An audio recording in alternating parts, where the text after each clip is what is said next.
What's up everybody, it's Leo again. Welcome to another video. In today's video, we're going to be talking about how to be a good landlord. That's very important. I know a lot of people who are not good landlords. So let's get into it.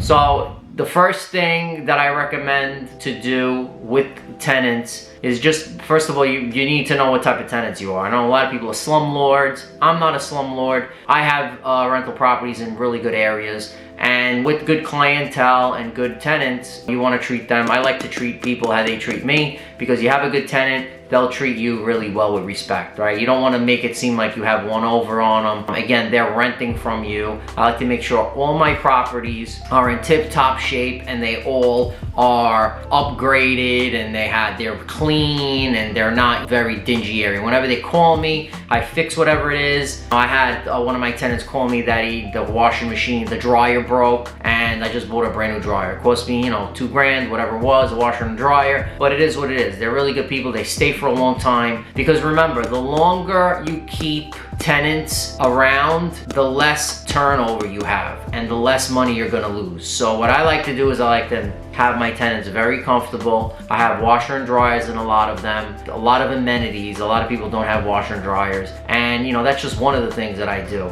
Another thing that I like to do is whenever they have a problem and something is broken, I fix it immediately. Like that, these are just easy things. A lot of people don't like to put money into their houses, but again, you have to understand that your house is an asset, right? You don't want to let it get run down. You want to always maintain your house and make sure that it doesn't get into disrepair, because it's kind of snowballs. Disrepair snowball into bigger things. I had a property that I bought this past summer, and the previous owner did not want to put a dime into the house. He literally never put any money into it. Like, the floor was rotted in the bathroom. I mean, it was a disaster. And when I went to buy the house, basically what happened was the tenants were telling me, this guy's a slumlord, he doesn't want to fix anything, he's cheap. I mean, he needed like 6 windows, there was water in the basement, like the floor in the bathroom was falling through by the toilet. I mean, the whole subfloor was rotted. I just couldn't believe how bad it was. Even the roof was leaking. So after we got a home inspection,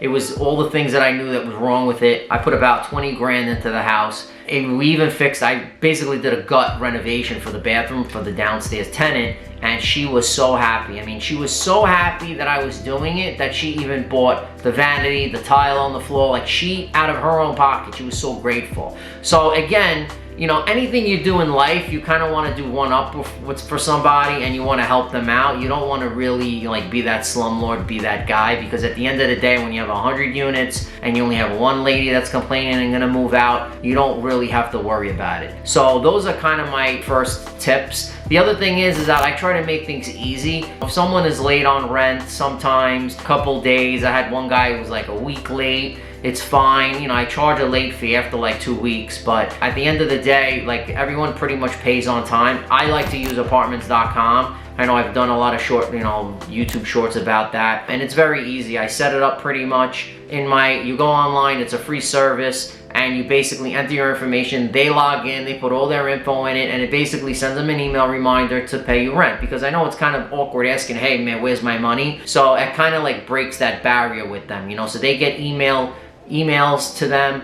reminding them about paying, and it's kind of breaks that ice, that barrier. So I rarely see my tenants. I only see them when they have a problem, or there's a complaint, or something really drastic happens. And that's really how you want it to be, because once the house is set up, you kind of want to set it and forget it. You don't want to keep driving by and passing and being that guy. So I like to have my houses all fixed and on autopilot, and if something happens, you're gonna address it, because that's the part of the game. I mean, you're not gonna have 100% profit all the time. You're always might have a refrigerator go bad, a washing machine go bad, the roof's gotta be redone. I put a roof on, it cost me $9,000. There was 4 layers of roof. I mean, that was a nightmare. This is just the name of the game, and that's how it works pretty much. So just realize that when you get into being a landlord, you're gonna get those calls, right? And eventually, what happens, why people go from single family or duplexes and triplexes